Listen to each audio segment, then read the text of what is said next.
Bonjour, bon dimanche matin.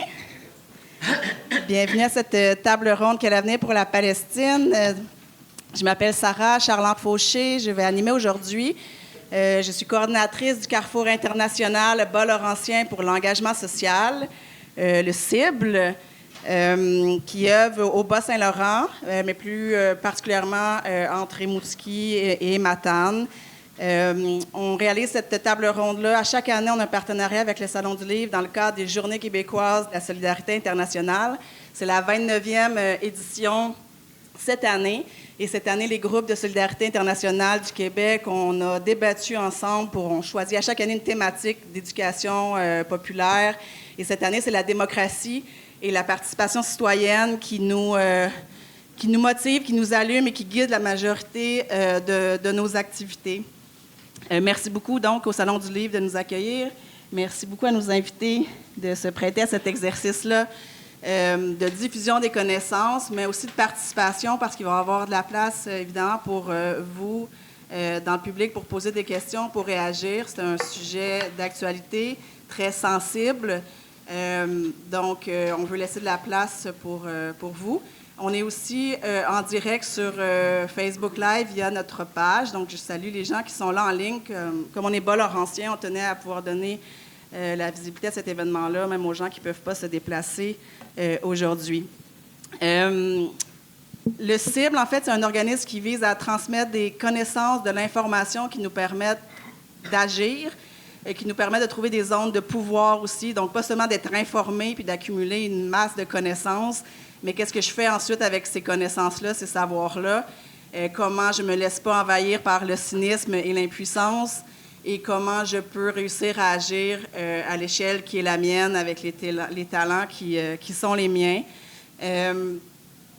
Les journées sont permises, je tiens quand même à le dire, ça nous permet quand même plus de financement, plus de budget pour faire plus d'activités durant tout le mois de novembre. Toute la programmation est derrière, là, si vous la voulez, avant de partir. Et c'est grâce là, à l'Association québécoise des organismes de coopération internationale, dont on fait partie, l'ACOSI, et aussi grâce au soutien du ministère des Relations internationales et de la francophonie, le MRIF. Donc, avant d'aller plus loin, le CIBL, on tient à souligner que l'hôtel Rimouski, où nous sommes en ce moment, est situé sur le Wolastoquk. C'est un territoire non cédé, Wolastoquk, et plus particulièrement sur la portion occupée par la Première Nation Wolastoqiyik-Washipekuk, qu'avant on appelait les Malécites de Vigée, maintenant qui revendiquent d'être appelés par le nom dont eux-mêmes s'appellent. Le Wolastoquk s'étend de la périphérie du bassin versant de la rivière Etchemin dans le coin de Lévis, pour ceux qui connaissent, jusqu'à l'ouest du bassin versant près de la rivière Métis et jusqu'au fleuve Saint-Laurent au nord. Aujourd'hui, M. Antonius va nous montrer des cartes de la Palestine. Je trouve ça important qu'on prenne le temps de comprendre où on est aussi ici sur le territoire et de participer, dans le fond, à une dynamique de réconciliation, de réparation avec les Premières Nations, de commencer par se rappeler où on est en ce moment et qu'on est sur un territoire non cédé. Je pense que ça peut nous aider aussi à penser l'avenir puis le vivre ensemble que nous souhaitons. Alors aujourd'hui, j'ai 4 merveilleuses invités avec moi. Oui, l'autre, c'est moi. La fille, elle n'a pas d'ego. Là. Voilà. Non, mais je vais quand même prendre la parole quelques fois aujourd'hui. Les CIBL, on est quand même très impliqués pour la Palestine. On a une position assumée, évidemment, pour un cessez-le-feu, pour un État palestinien. Donc, on ne va pas le cacher aujourd'hui. On ne prétend pas avoir une position neutre là, par rapport à ce conflit-là. Donc, Yaral Gaban, Rachad Antonius, Jean-François Lépine. J'ai plusieurs questions pour vous aujourd'hui. J'en aurai pour toute la journée. On pourrait faire un colloque sur la question. En plus, il y a une salle remplie. Mais on aura le temps que nous avons. Puis après, ils seront tous et toutes disponibles au salon en bas à leur kiosque pour continuer à discuter avec vous. Je commence avec vous, Yara. Vous êtes romancière, vous êtes anthropologue, vous êtes aussi d'origine palestinienne. Vos 3 premiers romans racontent la vie des hommes, des femmes, des enfants qui, face à la violence coloniale, à l'exil, ils rêvent de demain. Votre 3e roman chez Mémoire d'Encrier, La danse des flamants roses, on dit qu'il rejette le fatalisme en posant la question si la Palestine produisait la seule utopie possible. On est dans la science-fiction utopique. On lit le livre avec beaucoup de parcelles de poésie. La mer morte s'est évaporée, la majorité de la population a été décimée, mais quelques personnes ont survécu et bâtissent une communauté. Il y a beaucoup d'enfance dans le livre, d'enfants. Il y a beaucoup de rire, il y a beaucoup de danse. Les flamants roses sont très présents tout au long du roman. Qu'est-ce que vous aviez envie de nous faire vivre en écrivant cette histoire? Merci beaucoup, Sarah. Merci à tout le monde. Je suis vraiment très touchée de voir le nombre de personnes qui sont là. Et bon, donc, avec ce roman, c'est justement comme le dit le résumé. Je voulais, en fait, j'ai écrit ce roman pour moi-même. Je l'ai écrit pour mes enfants. Je l'ai écrit pour, en fait, donner un horizon à la Palestine, parce que je refuse ce qu'on me propose. Ce qu'on me propose est complètement inhumain. Et je pense que les Palestiniens, comme tous les êtres humains, méritent de vivre et de vivre bien et de vivre libre et de vivre heureux et de danser et d'aimer. Alors je me suis dit, bon, si c'est le monde ne me l'offre pas, c'est moi qui va l'offrir comme écrivaine et je vais l'inventer. Je voulais peut-être commencer par une toute petite lecture pour peut-être ouvrir la conversation. Et attendez, je vais essayer de... Alors, vous l'avez bien dit, donc en fait, le roman commence par la fin du monde pour faire renaître le monde. Et donc, je vous lis simplement ce moment de basculement et de l'arrivée des flamants roses. Et après ça, on pourra peut-être converser. Tandis que le monde s'effondrait, nous attendions ensemble la mort dans la vallée. L'Internet est parti en premier, puis la télé, la radio, l'électricité. Les générateurs se sont tus avec les dernières gouttes de mazout. Les panneaux solaires et tours éoliennes qui desservaient l'usine de décantation, la base militaire et les colonies sont à leur tour tombés en panne. L'eau a cessé de couler des robinets. Pendant des jours et des jours, nous n'étions que souffle coupé, gorge écorchée, peau fêlée, bras tombés, genoux pliés. Les hurlements se réduisaient en pleurs, les pleurs en gemissements, les gemissements en silence. Silence, sauf le sel fouetté par le vent. Silence, sauf le béton craquant sous le soleil. Silence, silence. Sauf un cri soudain, drôle de musique. L'un appelle, l'autre répond. Le vent a changé de rythme, le vent a changé de forme. Les tourbillons se sont mués en grands battements d'ailes. Le ciel a changé de couleur. Ce jour-là, les flamants roses sont arrivés. D'où, comment, pourquoi, personne ne le savait. Les flamants roses sont arrivés et ont fait leur nid dans les étangs de décantation abandonnés. Les flamants roses ont habité ce qui restait de mer autour des anciennes stations balnéaires. Les flamants roses se nourrissaient de la saumure et pondaient leurs œufs sur les îlots cristallins. On ne sait comment. La rumeur a circulé. Les flamants roses sont arrivés. Le blanc du sel a tourné au rose. Le craquement du béton s'est fait tambour. Le sel grésillait sous les pattes palmées, insensible à son assaut. Nous mangions et buvions ce que leur corps digérait, filtrait et rejetait. Les œufs, les crottes, les plumes, les algues ramenées de loin, collées à leurs pattes. En attendant de mourir, disait mon père, nous avons appris à écouter les plantes qui poussaient du ventre de l'ancien fond marin, à caresser leurs racines, à remercier leurs fruits, à nous laisser piquer par leurs épines. En attendant de mourir, nous avons fait le grand trek depuis les ruines des stations balnéaires au sud de la mer Morte, jusqu'aux grottes des peuples anciens et oasis cachées parmi les ravins et les dolines au nord.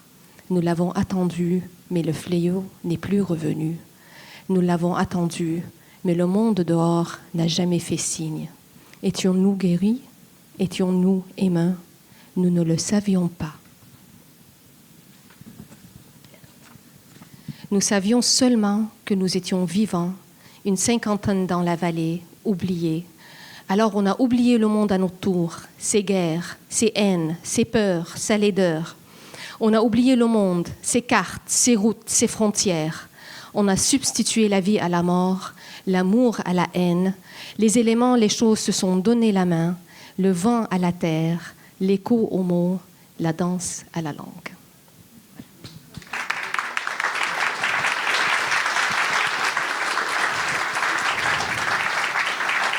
Merci, Yara. Dans cette utopie que tu décris, si on revient aujourd'hui, j'allais dire 23 octobre, mais on n'est pas le 23 octobre, mais quel avenir pour la Palestine? En fait, de mon point de vue, et c'est ce que je dis toujours, il faut toujours rappeler que l'histoire n'a pas commencé il y a 75 ans, et encore moins il y a 1 an. Cette terre est habitée, c'est l'une des terres qui est habitée depuis le plus longtemps de toute l'histoire de l'humanité. Donc cette terre a vu passer des civilisations, des empires, des peuples de toutes sortes. Et son histoire comme son avenir, c'est dans cette pluralité-là et cette complexité-là qui a toujours existé.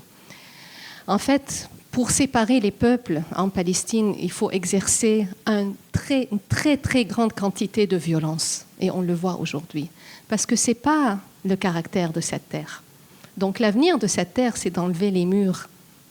L'avenir de cette terre, c'est de revenir à son histoire et qui est une terre de pluralité et de vivre ensemble égalitaire, d'humain en humain.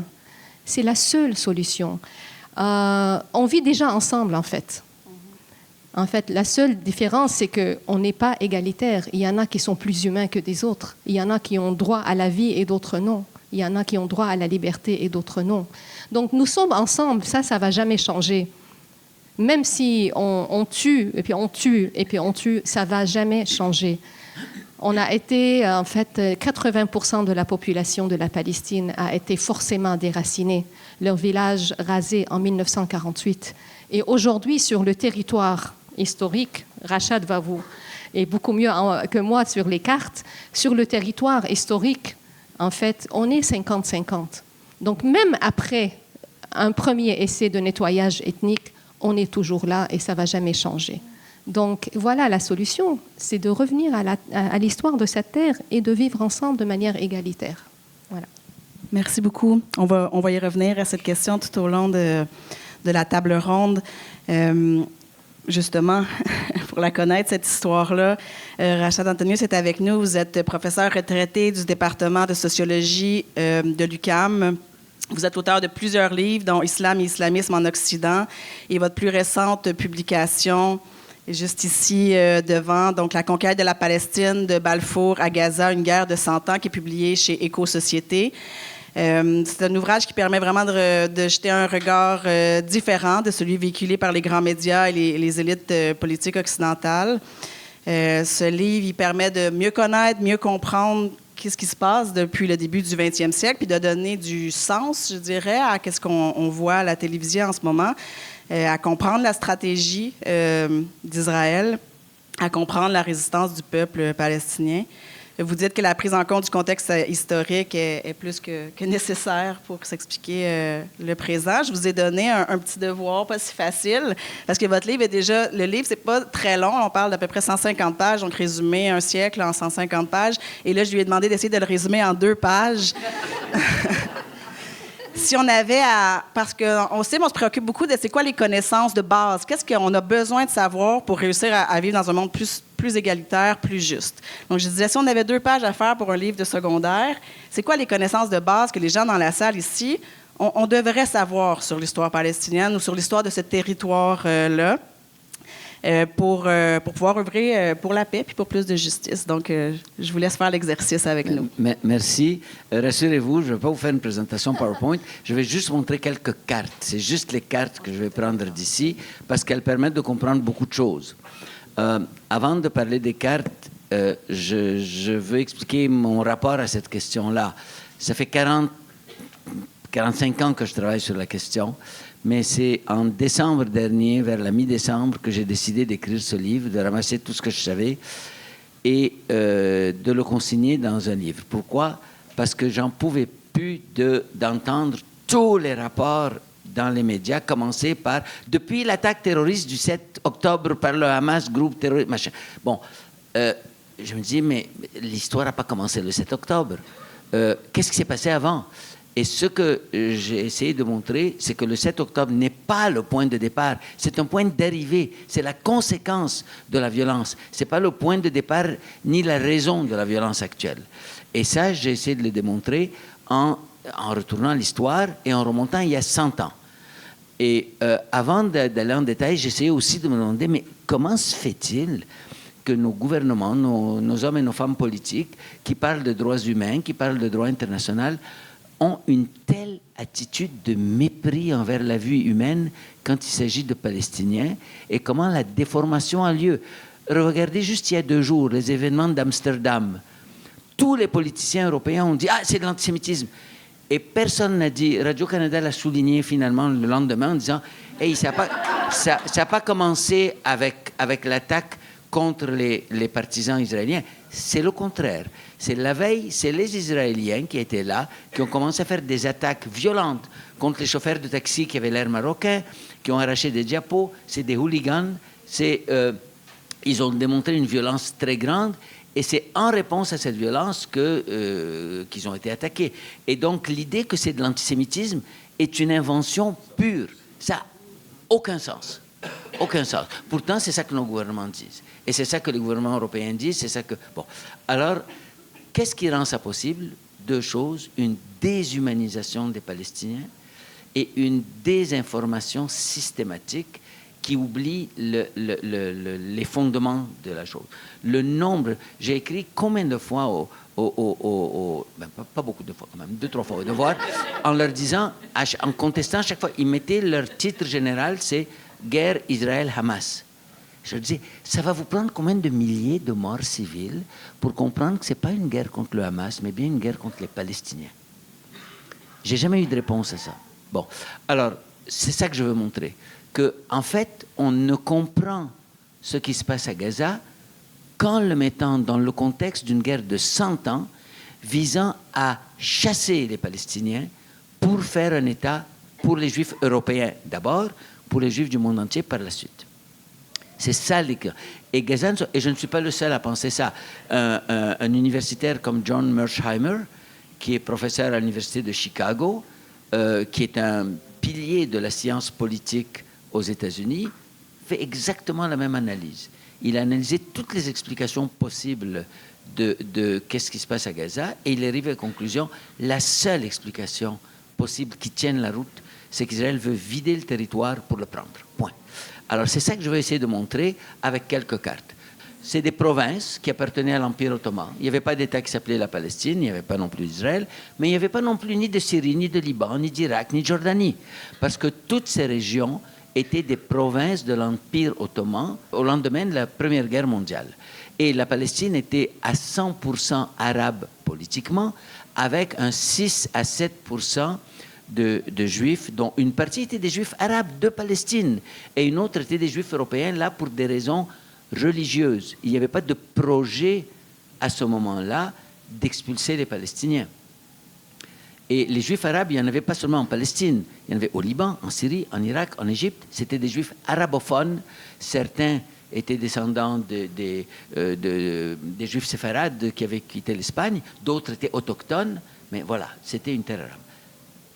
100 ans plus tard, ou 100 et quelques ans plus tard, le territoire est entièrement contrôlé par l'État d'Israël, qui contrôle légalement, entre guillemets, j'expliquerai pourquoi je mets les guillemets, 78% du territoire, qui est ce que vous voyez en couleur pâle, et qui contrôle militairement les 22% restants, qui sont des territoires où habitent les Palestiniens en majorité. Alors, je vais très rapidement passer à quelques cartes qui vont être explicatives. Ça a commencé par la déclaration Balfour, 1917, qui promet au mouvement sioniste, donc le sionisme, c'est le mouvement nationaliste qui veut regrouper les Juifs comme un peuple politique, pas juste un peuple religieux, pas un peuple spirituel, mais un peuple bien politique dans le cadre d'un État. Et Balfour donc promet cet État en ne parlant pas des droits des Arabes de Palestine, des droits politiques, et en ne les nommant même pas. On dit les collectivités non juives qui évitent là. 87% de la population à ce moment, ils sont désignés par ceux qu'ils ne sont pas par ceux qui sont. Et on ne leur reconnaît pas les droits politiques. Mais Balfour, c'est mieux qu'une promesse. C'est le mandat britannique sur la Palestine en 1922 qui est vraiment le point tournant, parce que ce mandat, souvent il est ignoré dans les débats, mais il y a quelque chose de très important. Il donne des instruments légaux, administratifs, politiques, économiques, pour que les immigrants juifs d'Europe prennent le contrôle de toutes les institutions qui permettent de gérer le territoire. Le réseau hydroélectrique, les municipalités, le travail des municipalités, les banques, les routes, tout ça, et tout est documenté dans un débat qui a eu lieu à la Chambre des Lords en 1922, dans lequel la Chambre haute d'Angleterre, donc la Chambre des Lords, dit « ce mandat est inacceptable. Il viole toutes les promesses qu'on a faites aux Arabes et en plus, il vole l'idée même de système mandataire. » Il viole l'idée mandataire. Bon, alors, donc, pendant 25 ans, les immigrants juifs européens construisent des institutions pour préparer l'État, incluant des institutions militaires, des groupes militaires considérés terroristes par la Grande-Bretagne, mais ce sont ces groupes-là militaires qui vont être responsables des massacres contre les Palestiniens, de l'expulsion des Palestiniens, avant même que l'État d'Israël ne soit fondé. Bon, alors, j'arrive à la carte. En 1947, la Grande-Bretagne dit « Ah, je ne suis plus capable de gérer ça parce que les Palestiniens résistent. » Ben oui, évidemment, ils résistent, ils se faisaient chasser de leur terre. Il y a une grande révolte qui dure 3 ans, de 1936 à 1939, qui est interrompue ensuite par la guerre mondiale, la Deuxième Guerre mondiale. Et donc, l'ONU dit on va diviser ça en deux. Et les Juifs européens, qui étaient 13% en 1922, au moment du mandat, étaient devenus 33%, le tiers de la population. On leur donne 56% du territoire, les meilleures terres sur le littoral, sur le bord de la mer, avec les ports, celles qui sont les mieux irriguées, et on pousse les Arabes dans l'arrière-pays. Bon, alors les Arabes refusent évidemment. Il y a d'autres détails que je ne vous dirai pas parce qu'on n'a pas le temps, mais qui sont dans le livre. Donc, les Israéliens disent les Arabes ont refusé, il y a eu une guerre, et c'est pour ça qu'il y a eu des réfugiés, à cause de la guerre. L'historien israélien Ilan Pappé montre que ce n'est pas le cas.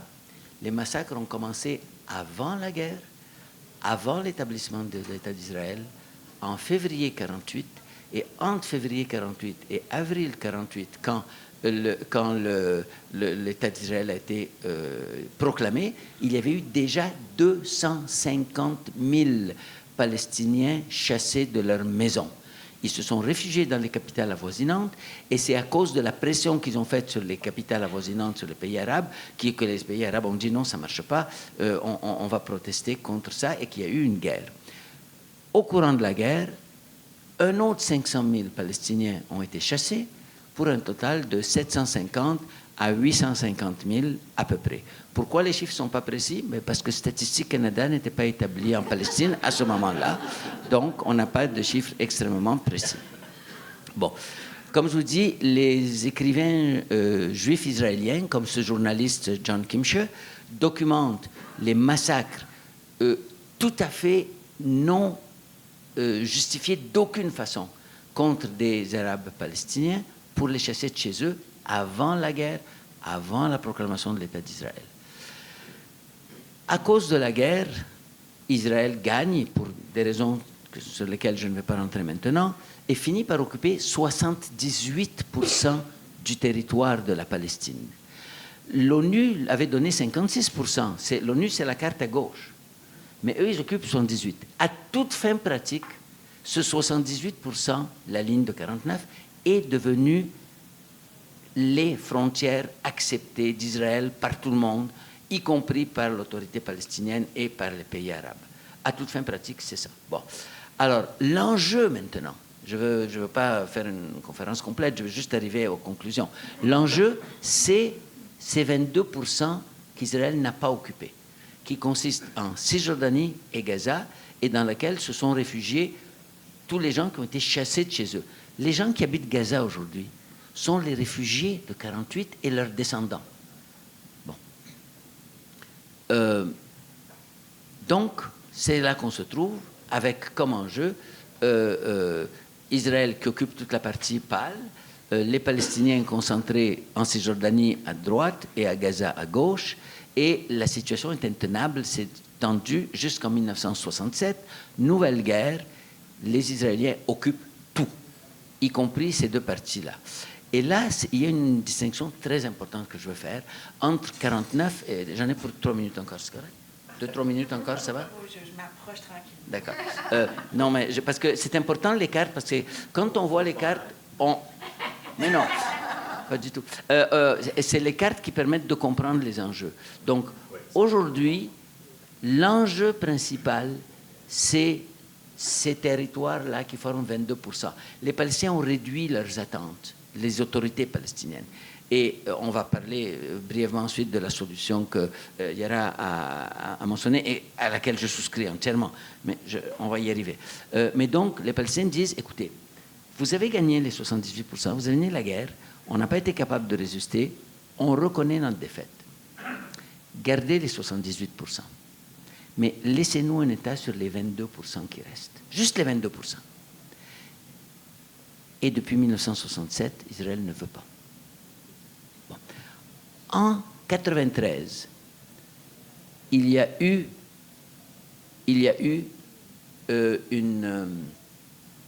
les accords d'Oslo. Les accords d'Oslo, tout le monde a dit « Ah, c'est merveilleux! Enfin, il y a une reconnaissance mutuelle entre les Israéliens et les Palestiniens. » Faux. Si on lit le texte des accords d'Oslo, les Palestiniens reconnaissent l'État d'Israël, mais l'État d'Israël ne reconnaît pas d'État palestinien, ni même futur, ni même comme projet, ni même comme rêve. Il dit simplement, l'autorité palestinienne va parler au nom des Palestiniens, et pas de tous les Palestiniens, juste ceux qui vivent à Gaza et en Cisjordanie. Ils reconnaissent juste que l'autorité palestinienne parle en leur nom, point. On ne parle pas d'État. Et au contraire, le cadre légal auquel on se réfère, c'est celui attendez, c'est celui de l'accord, que la résolution 242, après la guerre de 67, qui ne parle des Palestiniens que comme réfugiés. Regardez le mot réfugié, c'est la seule mention des Palestiniens dans la résolution 242, qui est le cadre légal pour Oslo. On ne parle pas de Palestine, on ne parle pas d'État palestinien. Non. Que fait Israël depuis Oslo? Oslo devient l'excuse pour faire ce qu'Israël n'a pas pu faire pendant la guerre. Après 1967, le droit international s'était raffermi. Il y avait la Convention de Genève, la 4e de 1949. Il y avait le principe de non-acquisition du territoire par la force, inadmissibilité d'acquérir du territoire par la guerre. Et donc, Israël n'avait pas le droit d'annexer ni la Cisjordanie ni Gaza. Et c'est pour ça que le gouvernement du Canada, jusqu'aujourd'hui, écrit sur son site web, Gaza et la Cisjordanie sont des territoires occupés militairement. Il dit, la 4e Convention de Genève s'applique. Les colons israéliens sont illégaux. Les colonies sont illégales. L'annexion de Jérusalem est illégale. C'est le gouvernement du Canada qui dit ça, pas moi. Mais ensuite, il termine en disant, mais la solution, c'est de laisser les Israéliens et les Palestiniens négocier ensemble. Ben, avec le rapport de pouvoir que vous avez et avec la violence qu'utilise Israël, ça veut dire quoi négocier ensemble s'il n'y a pas une force extérieure qui leur dit non, le droit international doit s'appliquer. Alors, dernier élément, et je m'arrête, ça a été quoi le truc pour annexer sous couvert de paix? Ils ont dit, écoutez, il y a beaucoup d'incompréhension, on doit se comprendre mutuellement, puis développer un dialogue. Alors on va faire ça graduellement. Vous commencez par prendre les partis brun foncé, c'est vous qui gérez ça en partie. Ils ont à peine plus de pouvoir qu'une municipalité. Deuxième partie, la partie où il y a moins de Palestiniens, la densité moins grande des villages, on les gère ensemble, Israël et la Palestine. Et le reste, 60%, on les garde pour le moment, le temps qu'on s'entende. Et le jour où Oslo a été signé, le 13 septembre 1993, à la Maison-Blanche, avec Arafat et Rabin qui se serraient la main avec réticence devant Clinton, Israël recommence à intensifier la construction de logements et de colonies dans les territoires occupés réservés aux Juifs israéliens, en violation de tout le droit international. Et c'est comme ça que, sous couvert de paix, le nombre de colons a passé de 150 000 à aujourd'hui 850 000. On a multiplié par presque 6 le nombre de colons sous couvert de paix. Et quand les Palestiniens disaient au gouvernement du Canada et aux puissances occidentales, « Hey, ça ne marche pas, ça viole le droit », on nous disait, « Taisez-vous, vous perturbez le processus de paix. Il y a un processus de paix, il ne faut pas le perturber. Arrêtez, on verra ça après. » Bon. Toutes les propositions de paix incluaient l'annexion de gros morceaux de la Cisjordanie. Ça, c'est les meilleures propositions que les Israéliens ont jamais proposées. C'était Ehud Barak, c'était pas Netanyahou, c'était pas l'extrême droite là, c'était les travaillistes. Ils ont proposé aux Palestiniens, vous gardez les parties en brun là, puis nous, on va annexer pour toujours tout ce qui est en blanc, toute la partie de Jérusalem, toute la partie au sud de Bethléem, toute la partie autour de Tel Aviv, dans les territoires occupés, tout le corridor qui va vers le Jourdain, et on va louer la vallée du Jourdain pour 100 ans. Bon, alors c'est ça la réalité. Et que fait le gouvernement canadien dans tout ça? Il dit, nous reconnaissons le droit international, tous les principes sont inscrits sur son site web, mais quand il faut voter à l'ONU pour condamner les colonies, non. Soit qu'il s'abstient, soit qu'il le vote contre.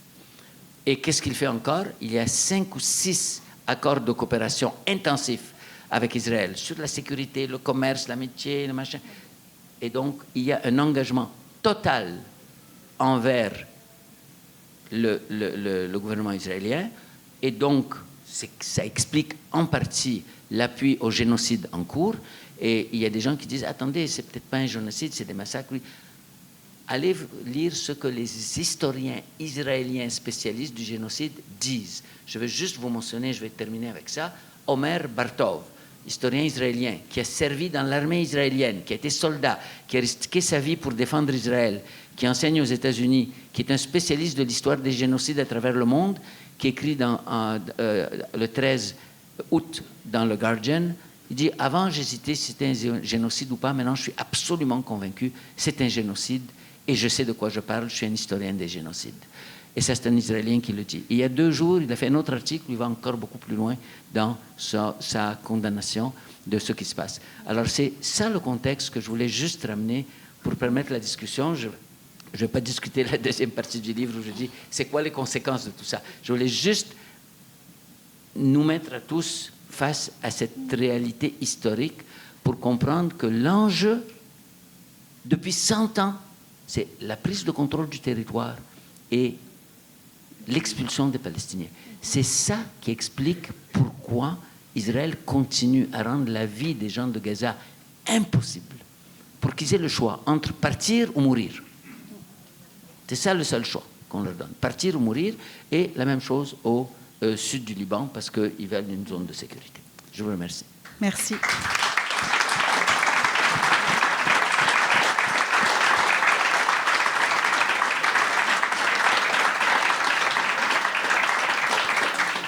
On voit vraiment, en vous écoutant, en lisant le livre aussi, qu'on assiste vraiment à une guerre de récits, en fait. Puis on a un récit qui nous est martelé, en fait, comme quoi Israël est la victime de la situation. Puis je vous remercie de nous aider à contrer cette désinformation et la réappropriation du récit. Mais je vais vous repasser la parole. Vous n'avez pas fini pour toujours. Non, juste pour te dire simplement que toutes mes sources sont des sources israéliennes.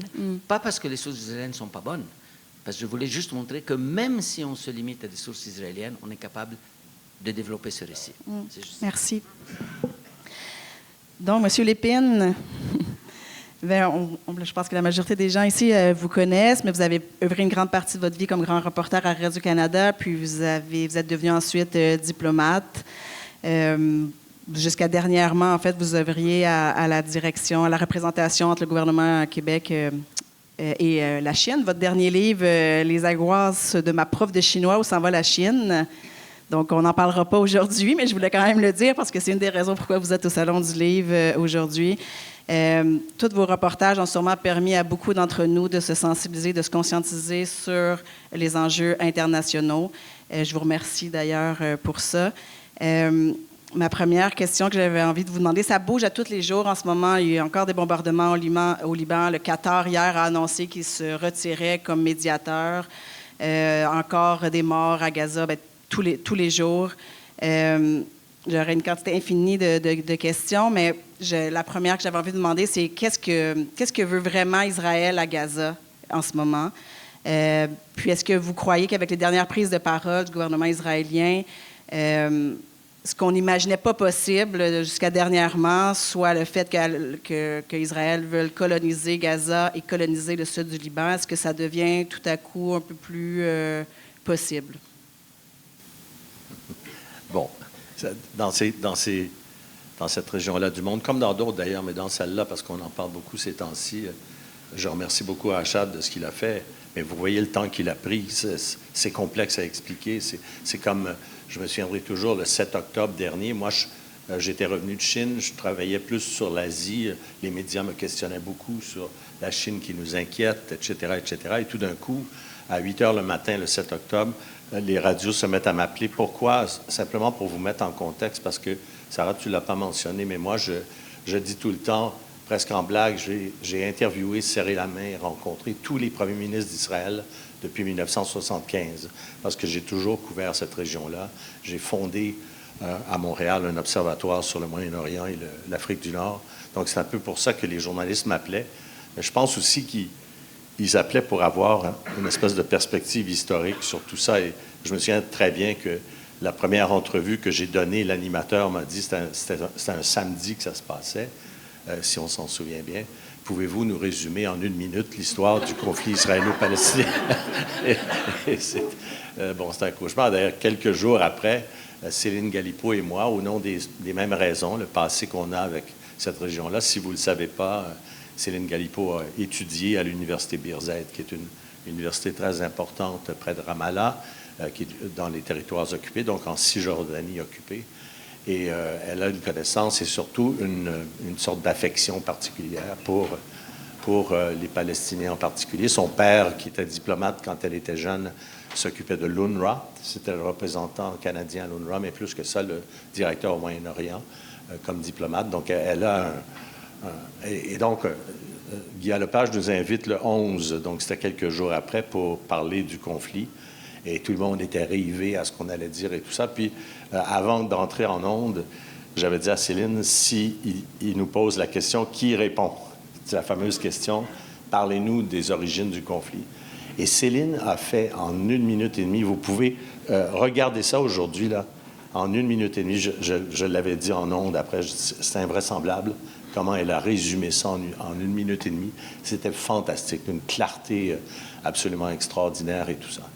Et moi, je me souviens très bien de deux choses importantes que j'ai dites. Puis après, je vais en arriver brièvement parce que je pense que autant Rachad que Yara pourrait aussi ajouter sur les rêves d'Israël dans cette espèce de guerre absurde et horrible qui est en train de se passer. Mais quand ça s'est passé le 7 octobre, moi, la première chose que j'ai dite, c'est si on ne comprend pas que la violence ne mènera qu'à la violence et qu'il faut absolument trouver une solution, quand est-ce qu'on va le réaliser? Parce que c'était un massacre d'une horreur absolument, d'abord, jamais vue. Moi, par contre, vieil historien de l'histoire, tu sais, un jour, si ça vous intéresse, vous pourriez lire sur le massacre de Deir Yassin, qui est très important pour les Palestiniens. C'est un village attaqué par, entre autres, Yitzhak Shamir et Menachem Begin, qui étaient à l'époque des terroristes juifs et qui ont attaqué un village en faisant un massacre de civils absolument horrible en pleine nuit. Et ça, pour les Palestiniens, c'est important aussi dans l'histoire, hein, parce qu'on a tous ces massacres, on a tous ces souvenirs. Et donc, le constat du 7 octobre, c'est quelle violence va-t-il falloir avoir pour qu'on trouve une solution à cette histoire-là? Et le corollaire de ça, C'est ce que je dis depuis toujours en couvrant cette situation-là. Dans n'importe quel conflit, quand tu as la plus grande armée de la région, quand tu es prétendument une grande démocratie et presque la seule de toute la région du Moyen-Orient, quand tu es appuyé par les plus grandes démocraties au monde et la plus grande puissance au monde, les États-Unis, tu as la responsabilité de trouver une solution. Or, M. Netanyahou, dans ses 15-16 ans de pouvoir, n'a fait que jeter de l'huile sur le feu. Et Rachad, tu as bien dit aussi l'histoire de la colonisation des territoires. Donc, il y a du côté de ceux qui devraient être responsables de trouver une solution, une histoire systématique au contraire, de mettre de l'huile sur le feu, de vouloir conquérir par toutes sortes de moyens. Et donc, c'est une solution qui, inévitablement, s'en va vers de plus en plus de violence, de plus en plus de rejet l'un de l'autre et tout ça. Quand on parle de déshumanisation, je comprends, Rachad, que parce qu'on dit on déshumanise, on ne les considère pas comme des êtres humains. En fait, on dit ça souvent. Hein, si on les considérait comme des êtres humains, on arrêterait ce conflit-là tout de suite. Mais je te signale simplement que c'est vrai pour toute l'Afrique, c'est vrai pour beaucoup de régions du monde, c'est vrai pour les Ouïghours du Xinjiang et tout ça. Vous êtes très préoccupés par le problème palestinien, mais la déshumanisation, elle existe partout dans le monde, malheureusement. Dans le cas de la Palestine, c'est que c'est cristallisé depuis je ne sais combien toi, tu dis, tu remontes à l'histoire de 100 ans. Mais donc, il y a une déshumanisation de beaucoup d'autres conflits. Il faut relativiser dans la vie et tout ça. Et je vous raconterai simplement aussi pour une mise en contexte, parce qu'il faut que vous sachiez ça, c'est très intéressant. Et c'est encore une fois l'injustice ou la façon dont le monde, un certain monde dominant sur la planète, juge ce conflit-là. Et je suis d'accord totalement avec ce que tu dis de la faiblesse de la position, la honte de la position canadienne dans cette histoire-là. Mais j'ai un ami qui s'appelle Fouad Saryoun, c'est un Palestinien qui vient de la très belle ville de Haïfa. Si vous allez à Haïfa, qui est sur le bord de la Méditerranée en Israël, il y a tout un quartier arabe où on voit encore la rue Saryoun, la rue Kouri, qui est le nom de la famille de sa femme. Et ces gens-là, à l'âge de 4 ans, au moment de la guerre de 47-48, leur père leur a dit d'abord, vous partez à Alexandrie en Égypte, et puis on passe l'été là, puis parce que c'est un peu dangereux, et ils voulaient protéger tout le monde. C'était des grands propriétaires terriens. C'était des gens assez aisés qui possédaient une grande partie du vieux quartier arabe de Haïfa. Et ils n'ont jamais pu revenir parce que la guerre s'est intensifiée. Et comme les historiens israéliens le montrent, on disait aux Palestiniens, partez pendant la guerre et puis vous allez pouvoir revenir après. Or, un des grands enjeux, en plus de tout le reste pour les Palestiniens, c'est qu'aujourd'hui, si vous avez des propriétés en Israël ou même dans les territoires occupés, mais que vous vivez à l'étranger, vos propriétés ont été saisies par Israël et vous ne pouvez jamais retrouver vos propriétés. Quand la chute de l'Empire soviétique s'est produite, toute l'Europe de l'Est s'est libérée. Et il y a énormément de Juifs du monde entier qui n'avaient pas récupéré leurs propriétés depuis la fin de la Deuxième Guerre mondiale, qui ont pu récupérer toutes leurs propriétés. Entre autres, si vous vous souvenez du président Václav Havel en Tchécoslovaquie, toute sa famille possédait une partie du vieux Prague et ils ont tout retrouvé ça. Les Israéliens nient ça aux Palestiniens. Fouad, c'est un homme assez fortuné. Il est allé à Haïfa avec tous ses droits de propriété.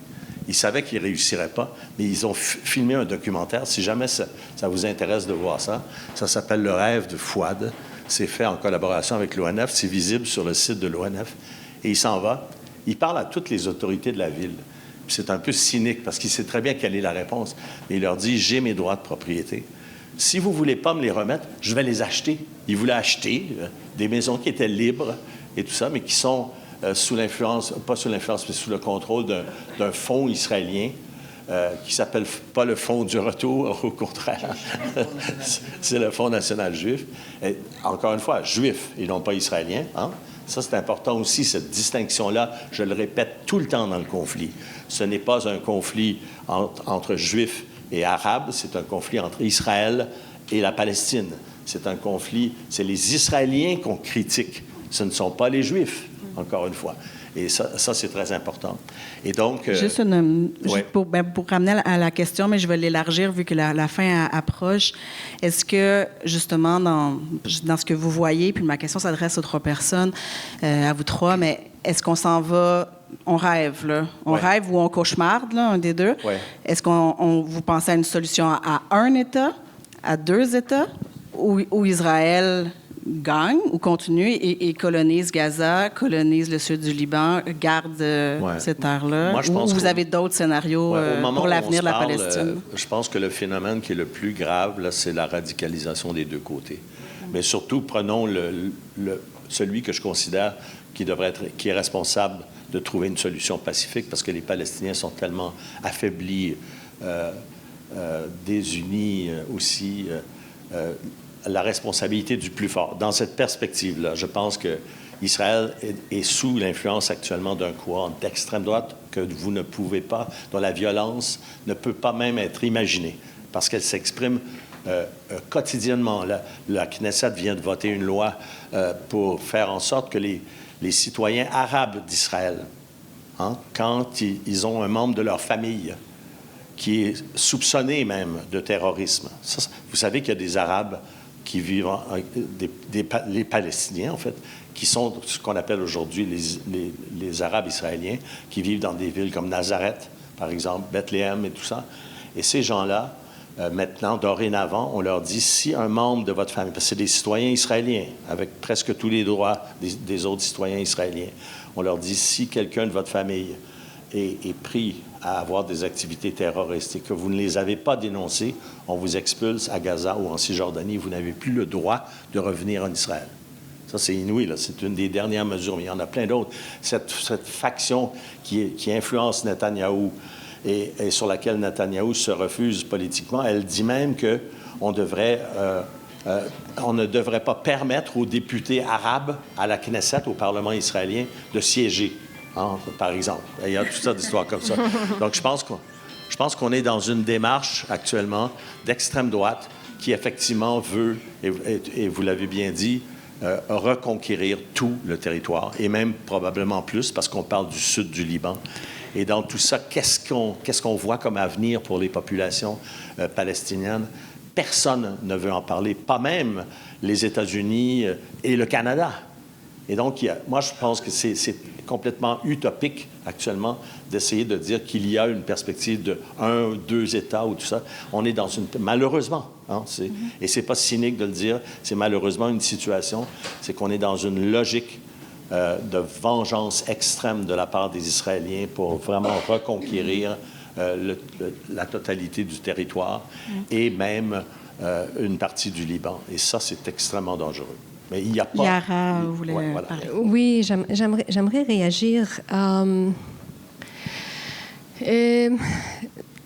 Avec tout mon respect pour M. Lépine, je ne pense pas qu'on peut parler qu'il y a une radicalisation des 2 côtés. Il y a un peuple qui se bat pour survivre. Il y a un projet colonial qui dure depuis 100 ans. Et je crois que cette idée de vengeance, c'est simplement en fait, ce qui est arrivé le 7 octobre, effectivement, c'est un acte d'une violence inouïe. Mais j'aimerais rappeler que Gaza a été attaqué au moins 5 fois avant. En 2014, 2500 Palestiniens ont été tués. En 2009, 1500, je crois, ont été tués. Quand il y a eu un mouvement pacifique de Gaza, non armé, pour essayer de traverser le mur de séparation, il y a eu encore des centaines de morts.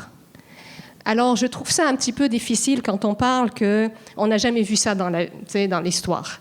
Ça, c'est premier. Deuxième chose, je pense que pour le moment, moi, je regarde beaucoup. J'ai 2 enfants, une à 20 ans et une à 22 ans. Et elles militent depuis 1 an. Elles militent avec des jeunes juifs et des jeunes juives, des Canadiens de religion juive, qui sont parfois originalement d'Europe, d'autres sont des Yéménites, et qui, en fait, se dissocient du projet sioniste et qui disent « mais nous, notre avenir et notre sécurité, en fait, la seule raison de notre insécurité, c'est cet État-là, cet État qui a créé un système d'une violence inouïe, un système d'apartheid, un système de colonisation, un système d'occupation. On ne veut pas être associé à ça. » Et je pense qu'il ne faut pas minimiser le soulèvement de la jeunesse d'une grande diversité. Moi, ma fille, donc, elle a 2 parents palestiniens, d'origine palestinienne, mais elle, quand elle vient avec ses amis militants, je peux vous dire souvent, elle est même la seule palestinienne. Et autour d'elle, il y en a de toutes les origines. De toutes les origines. Donc, je pense qu'il y a quelque chose qui se passe. En fait, je suis d'accord que les 5 prochaines années, peut-être les 10 prochaines années, on n'est pas arrivé au bout de cette violence et on n'est même pas arrivé au pire, malheureusement. La Palestine est en train de payer le prix d'un changement de l'ordre du monde. L'ordre du monde est en train de changer et Gaza fait partie de ce qui a déclenché ce changement de l'ordre du monde et c'est pourquoi c'est nous qui payons le prix. Mais l'autre chose que j'essaye de rappeler tout le temps, sachez que ce qui se passe en Palestine n'est pas loin de vous. Ce qui est permis d'arriver en Palestine, vous le permettez à vous-même aussi. La montée de l'extrême droite partout dans le monde occidental est liée aussi à ce qui est permis d'arriver dans les autres pays du monde. Et je suis d'accord avec M. Lépine qu'il faut savoir qu'on n'est pas les seuls. Les Palestiniens ne sont pas les seuls. On vient de marquer 30 ans du génocide qui a eu lieu au Rwanda. On n'est pas les seuls et on ne sera pas les derniers. Donc, c'est l'ordre du monde qu'il faut changer. Parce que c'est l'ordre du monde qui est en train de produire des trompes partout. Et quand vous permettez qu'on viole le droit international, qu'on déshumanise des peuples entiers de la terre, en fait, vous le permettez pour vous-même. Et ça va se traduire, peut-être pas en un génocide ici, mais ça va se traduire en des gouvernements autocratiques, de plus en plus autocratiques. Donc, sachez que nous sommes ensemble et nous sommes liés. Et la jeunesse a compris ça.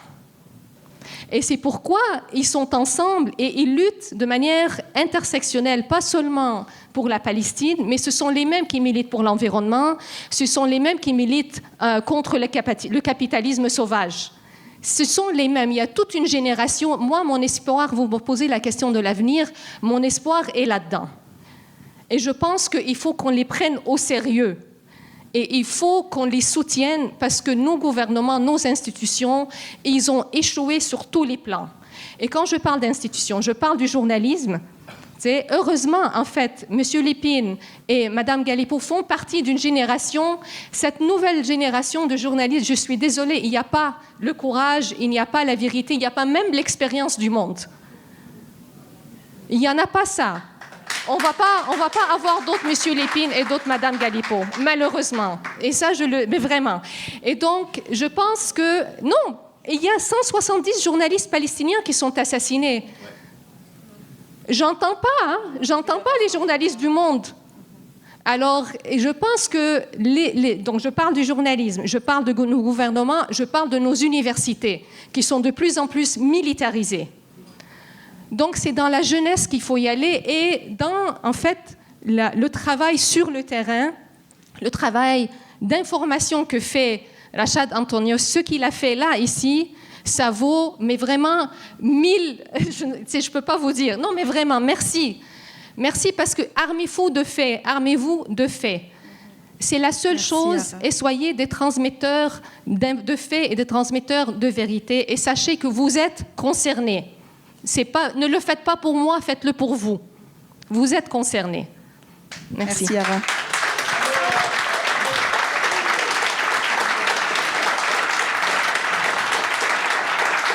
Le temps a filé vite. Là, on s'y attendait. Rachel, je vais t'accorder une minute ou deux. Après, je vais aller dans le public. On se donne jusqu'à midi. On va dépasser un peu. Mais M. Lépine doit quitter avant. En fait, les trois, vous êtes en séance de dédicace. Mais on va vous garder un petit peu plus. M. Lépine va quitter un peu avant. C'est volontaire aussi parce que sinon, il va y avoir une file de gens ici. Il va être bloqué, il ne pourra plus sortir. Donc, on va le laisser sortir à 11h55. On va terminer adéquatement. Et puis, vous pourrez aller faire la file en bas pour lui poser les questions que vous aurez. C'est bon? On va fonctionner comme ça. Je vais essayer. Évidemment, là, on n'a pas beaucoup de temps. Je ne pourrais pas prendre sûrement tous les tours de parole, mais je vous regarde. Je laisse Rachad qui voulait dire un petit mot, puis on va aller avec les questions du public. Oui, je voulais dire qu'on souligne souvent la violence inouïe du 7 octobre, mais ces statistiques que vous voyez là, à gauche, c'est les victimes palestiniennes avant le 7 octobre et à droite, les victimes israéliennes. Donc, quand des milliers de Palestiniens étaient tués, on considérait que ça fait partie du conflit. Mais ça, c'est les chiffres de l'ONU. Donc, le 7 octobre n'est pas exceptionnel. Oui, il y a eu concentré dans une journée, mais il y a eu... En termes de violence, c'est ce que j'essaie de dire. Non, moi, je ne suis pas d'accord. La violence est... Le niveau de la violence, chaque fois, augmente sans arrêt. Non, La réaction israélienne entraîne bon, une réaction. oui, j'ai bien entendu ça. On n'a jamais atteint un tel niveau. Non, on a atteint. Les 40 000 morts actuellement. Oui, mais c'est Israël qui les a fait. Jamais on n'a atteint ça. Tout à fait, mais c'est du côté... Oui, on n'a jamais atteint ça du côté israélien. Je parle simplement du cycle de la violence. Quand on réalisera qu'on en a assez, là, on trouvera peut-être une solution, mais on ne réalise jamais à quel point. Et tout ça va continuer à augmenter. D'accord. Ce que je dis, moi, c'est que oui, la violence d'Israël est très grande, mais celle du Hamas est un pâle reflet de ce que les Palestiniens ont subi avant le 7 octobre. Et quand on parle de déshumanisation partout dans le monde, la différence entre la Palestine et le reste, c'est qu'ici, notre gouvernement d'ici participe à cette déshumanisation, et pas seulement le fédéral, le provincial aussi, qui ouvre un bureau de coopération avec Tel Aviv au milieu du massacre. Alors non, il y a une différence importante à souligner. Question. Monsieur Lépine, comment s'explique la position du Canada? Oh là là! Et c'est la question qu'on se pose quand même tous et toutes, hein? On va essayer d'aller rapidement aussi dans vos réponses aussi, là, comme le centre de la position du Canada.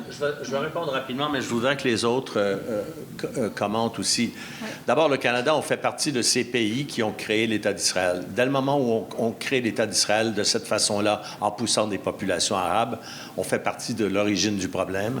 Et le système onusien, même s'il a adopté des résolutions au cours de l'histoire, même si le système onusien, on le voit aujourd'hui, est archi impuissant à trouver des solutions, à imposer des solutions, à suggérer des solutions. Le Canada qui a aidé... Imaginez, le Canada était un des grands fondateurs de ce qu'on appelle l'UNRWA, c'est United Nations Work and Relief Agency. On a créé le problème palestinien et on a créé une agence des Nations Unies pour aider les réfugiés et donc conserver leur statut de réfugié indirectement. Ça, c'est la première phase là, de ce qu'on appelle cette espèce d'indifférence ou de tolérance qu'on a même encouragé dans des institutions. Première chose. Et puis, évidemment, il y a eu toute une série de périodes où, d'abord, même l'UNRWA, on a vu, il y a eu à un moment donné une accusation de la part d'Israël qu'il y avait 8 ou 12 membres, employés de l'UNRWA qui avaient participé aux attaques du 7 octobre dernier. D'un jour à l'autre, des grands pays de la planète ont cessé de financer cette agence-là au moment où les pauvres Palestiniens se font massacrer dans Gaza. Le Canada a même hésité. C'est simplement en se faisant pousser dans le dos par l'opinion publique au Canada qu'on a rétabli notre financement à l'UNRWA, mais on n'est pas là pour défendre. Quand Israël adopte une résolution pour dire qu'il n'y aura plus de présence de l'UNRWA sur le territoire israélien, le Canada ne réagit pas. Alors, il y a maintenant, pourquoi tout ça, c'est complexe. Encore une fois, on a cette mentalité où on a créé l'État d'Israël, on se donne un devoir. Hein, dès que le conflit a commencé, M. Trudeau, comme tous les autres chefs d'État et de gouvernement du monde occidental, a dit, bien, on donne le droit à Israël de se défendre. C'est un droit qui est illimité, sur lequel on ne fait aucune pression ou presque. On fournit encore des armes à Israël, même au Canada, au moment où on se parle, pour mener cette guerre actuelle et tout ça. La différence qui se passe cette fois-ci, et puis Yaral l'a évoqué, moi je pense qu'aussi au Canada, il y a un phénomène qui s'est passé qui est très différent, puis qui pousse le gouvernement. Je me souviendrai toujours de Mélanie Joly, à qui je parle souvent, parce que en tout cas, bref, et qui me dit, Jean-François, imagine la difficulté qu'on a. Il y a, au Canada, il y a 300 000 Juifs canadiens de religion et d'origine juive, et il y a à peu près 1 million, je me souviens plus, 300 000 Arabes, Canadiens d'origine arabe. La communauté arabe d'origine, canadienne d'origine arabe est de plus en plus importante au pays. On s'est comme offusqué des manifestations dans les campus, mais c'est en grande partie aussi parce que de plus en plus d'étudiants musulmans et arabes qui se sentent... D'ailleurs, le récit qu'on fait dans nos médias ici de ce qui se passe en Israël est très différent de... Ma fille vit en Égypte. Le récit qui se fait en Égypte de ce conflit-là est complètement différent. Nous, bon, en tout cas, bref. Donc, ce que je veux dire, c'est que la situation qui change au Canada, qui pousse peut-être le Canada à être un petit peu plus proactif, c'est cette présence aussi d'éléments de la population canadienne qui sont de plus en plus, qui connaissent l'origine de ce conflit-là, qui sont sympathisants de la cause palestinienne et qui veulent que les choses changent. Et malgré ça, ça n'évolue pas. Ça montre à quel point il y a effectivement chez nos politiciens une sorte de peur au Canada d'être différent des États-Unis, d'avoir une politique autonome. Et ça, c'est la caractéristique générale de la politique étrangère canadienne depuis des années. On n'a plus d'indépendance en termes de politique internationale au Canada et c'est décourageant. Et c'est pas M. Poilievre qui va changer ça au contraire. Rachad Yara, est-ce que vous vouliez répondre sur le pourquoi? Non? D'accord. Est-ce qu'il y avait une question derrière? Tu peux te lever, ça va nous aider. D'abord, merci vraiment beaucoup pour vos partages. C'est super, super riche. Je voulais simplement... Plus fort. Je voulais simplement... C'est mieux? Prendre la parole pour dire que je vais être à l'arrière, puis on a un cartable ici avec des scripts et des numéros de téléphone et des adresses courriels pour contacter nos élus par rapport aux enjeux en ce moment en Palestine, puis à l'implication du Canada et du Québec dans ce conflit-là. Donc, si jamais ça vous intéresse, faites passer, prendre peut-être une photo, prendre les numéros de téléphone en note. Et puis, c'est ça. On a des scripts qui peuvent vous aider aussi à formuler votre message, mais avec tout ce qu'on a entendu aujourd'hui, je pense que tout le monde qui est ici est également bien ferré là, pour communiquer. C'était pas vraiment une question, mais merci. Est-ce que je peux commenter? Merci pour ce message. Je pense qu'il est très important. Ce n'est pas vrai qu'on est impuissant. Chaque téléphone aux élus, quel que soit le parti, est comptabilisé. Ils calculent que s'ils reçoivent 10 coups de téléphone ou 10 lettres, c'est pour 10 000 personnes que vous parliez, parce qu'il y a très peu de gens qui écrivent. Donc, ne sous-estimez pas un téléphone que vous pourriez faire aux membres du Parlement, tant fédéral que provincial, ou une lettre, pas une pétition où on ajoute une signature, mais une lettre que vous écrivez, même si elle n'est que 4 lignes. Juste dire, la politique actuelle est inacceptable, elle est injuste, il faut qu'elle change. Juste ça, ça a un impact énorme. Imaginez s'il y a 200 téléphones ou lettres qui arrivent dans les élus de la région dans les jours qui viennent. Je vous assure qu'ils vont vous entendre. Merci. Par rapport à ça, le CIB essaie de faire du plaidoyer, d'inciter les gens aussi à agir. Puis je sais, pour avoir rencontré les 2 députés, qui ne reçoivent pas beaucoup de lettres et de téléphones. Là. Donc, c'est vraiment important de le faire. Ils n'ont pris aucune prise de parole publique dans la région reliée à ce conflit-là ou à d'autres, en fait. Et s'ils ne le font pas, c'est parce qu'ils n'ont pas encore l'intérêt de le faire. Donc, merci pour ces 2 prises de parole. Il y avait peut-être ça va être la dernière question. Oui, bonjour. Merci. On entend souvent parler des considérants géopolitiques derrière la situation. Je me demande quelle place, s'il y en a une, vous laissez aux religieux dans votre analyse du conflit, de la situation. Écoutez, c'est un conflit qui instrumentalise le religieux. Ce n'est pas un conflit religieux.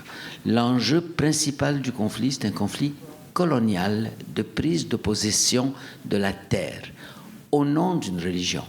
Ce qui me permet, moi, de dire ce que je viens de dire, c'est que je travaille de près depuis 40 ans avec des juifs antisionistes qui ne se reconnaissent pas dans cette question. Les Palestiniens aussi